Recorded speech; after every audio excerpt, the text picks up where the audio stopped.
Well, hello, Megan Rivera. I'm happy to finally meet you. We read your resume and we are really impressed with the resume. So we are gonna go through the interview. We are gonna have a few questions to make sure your skill set fits the position it's open on our company. And through our interview, we are gonna be taking some notes. The notes we'll use the notes to go over a few final questions with the committee after the interview to see if you will meet the requirements for this position. Uh, Tell me about a time you show initiative. What prompted you to get started, and what were the results? So a time in my previous position where I showed initiative was when um, people weren't coming together for a project that we were working on, and so I knew that they needed some type of a leader, right? So I kind of organized some meetings and when we could get together and asked for people's opinions on things, and we started going, and so that it worked out, and everything was great. Glad to hear. I'm happy. What was the most useful criticism you ever received from an immediate supervisor? How did you embrace this feedback and achieve a positive outcome? Um, some criticism. So criticism is always hard to hear, right? But we have to accept it in a good way and apply it. So I've tried to do that. One example is I was doing some reports and pulling the reports, and then I had to create a new report. And I you had to look at certain forms and know policies and things like that, and I was actually doing them incorrectly. And so my supervisor just talked to me and said, "Hey, looks like you need a little bit more training on the forms. Can we help you?" And so I said yes, and they helped me out, and it worked out, and I was able to apply what I learned, and they were able to train me that way, and it also made me more comfortable to ask questions when I needed help with things. Yeah, thank you. It's hard to receive criticism, but it's very useful when we take it the right way and apply it. What do you feel you have to offer about the average employee when it comes to accomplishing your daily responsibilities and goals? Can you share a specific example? So the average employee, they come and they go, and they just get their work done and go, I assume, right? So above the average employee, I tried to be on time, and I tried to get my work done. But I also like to go above and beyond with helping. One of my talents is I'm very good with people and customer service. And so I try to call people by name. I try to learn their name because it adds that personal touch in the office. And I know that as I have done that, then I have been able to have better rapport in the office, and people love coming in, and they feel more, has that personal touch to it, and so they feel more helped. So I think that above the average employee, that's something that I can add is that personal touch to make them feel like they matter to our company, and so that our company can have more customer service and things like that. It's important, I think. Very good. Describe a time when you elevated the level of value you brought to a customer over time. How did you accomplish this? Oh, I think that same would go with customer service and knowing their names. I had one customer who kept coming in, and eventually they were so thankful, and they eventually called me by my name, and we eventually just got to know each other as they came in all the time and did that customer service that way, and added that personal touch and that love for them. They're people and they matter too, and so I think that's a great thing. But also going above and beyond for them. It's great when you can anticipate their needs before they might even have the question. Just kind of feeling things and knowing. I went up That's there, amazing. my friend told me to do this, but I Can you couldn't. recall a time when you were less than pleased with your performance? What did you do about it? A time I was less than pleased with my performance.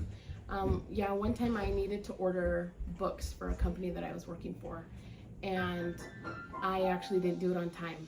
And so then we had to pay some late fees because it didn't happen on time. And so I hated that so much. I failed myself and the company at that time. And but I learned a lot, and my boss was very forgiving and helpful, and we figured it out in the end. It all worked out, and our company and their company worked together to make it work. But it was my fault, and it was mine and another guy's fault. Together we didn't communicate well. But I took the lash for that, and I accepted that, you know, and had to learn from it and pick myself up and move on.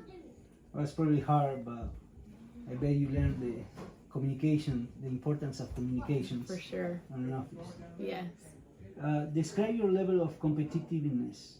Competitiveness? Yes. Tell me about a specific situation where your competitiveness helped you achieve better results than your peers.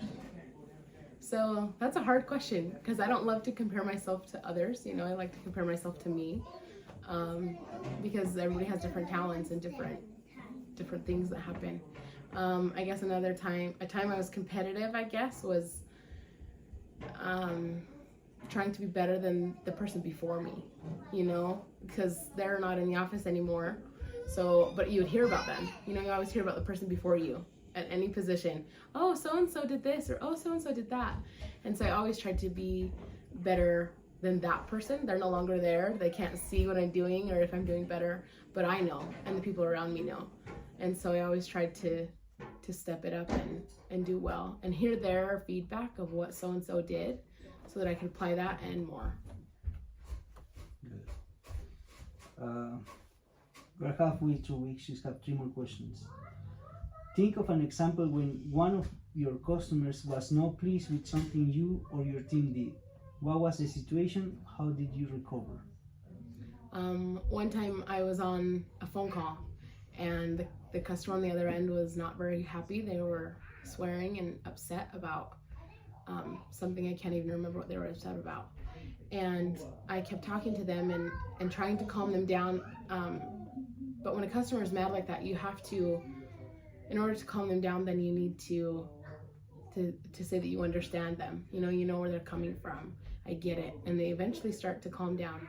So I did that on the phone with this customer, and he eventually calmed down. I just kept saying, hey, you don't need to be swearing at me. It's not my fault why you're mad. Like, I'll help you and figure it out. And we eventually did. He eventually calmed down enough, and he apologized, and he started saying thank you at the end of the phone call, and he was very appreciative, because then I was able to help him after I was able to calm him down. And then he also felt bad for taking it out on me, because he was like, I know it wasn't your fault, I'm sorry. But so it worked out in the end. But yeah, I think you just have to understand your customer and try to get them so that you can communicate. Otherwise it's just screaming and you're just listening, and nothing ever happens from that. True. Give an example of a time when you successfully persuade your peers to change their minds about follow your recommendations. What was the specific situation and results? One time I was on a project with some people on my team at work, and we had to come up with a project, a poster or something to present an idea. And a lot of them wanted to go with one idea that it just wasn't flowing, it wasn't working, and I didn't feel like it was the best project, the best poster idea that we could do. And so I proposed my idea, and a couple of people liked it, but not a lot. And so I had to persuade them a little bit to be like, no, these are the reasons why I think it's good. And they eventually did see, oh yeah, I see your point, and we were able to change it, and it worked out in the end, and we got a good grade on it, and everything worked out well. Yeah. Share a time when you were able to directly attribute your proven skills to solve a problem with a difficult customer.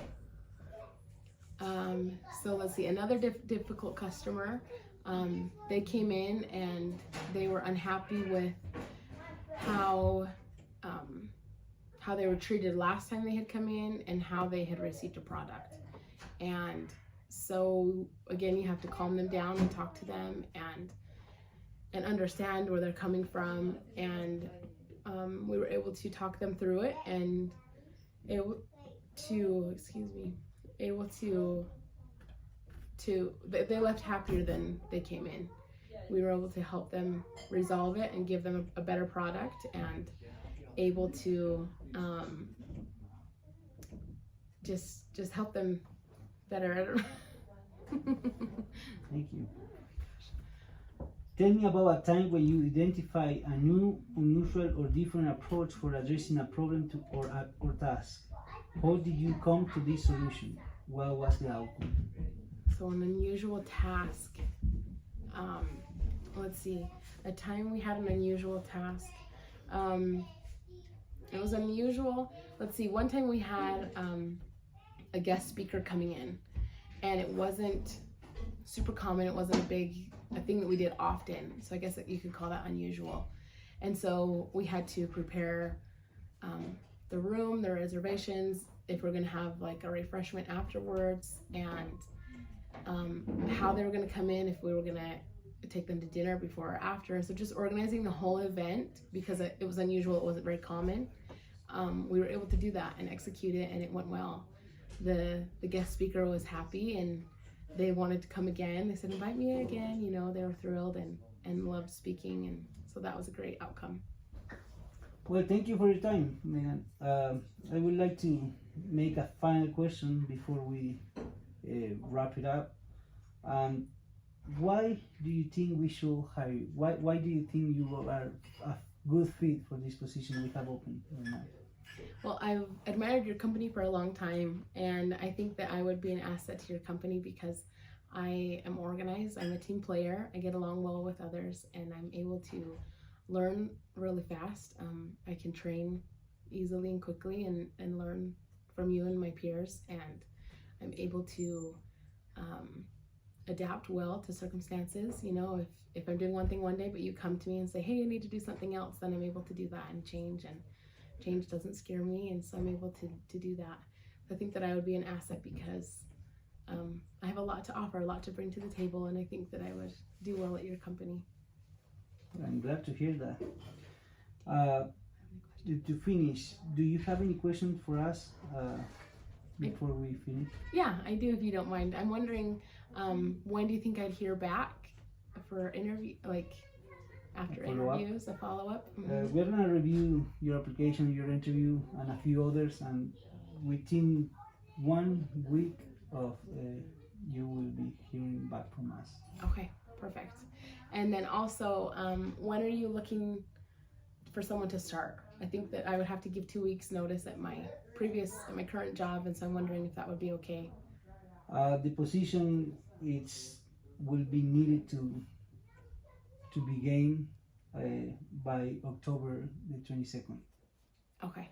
So we'll let you know with time, so you do your part in your company and let them know.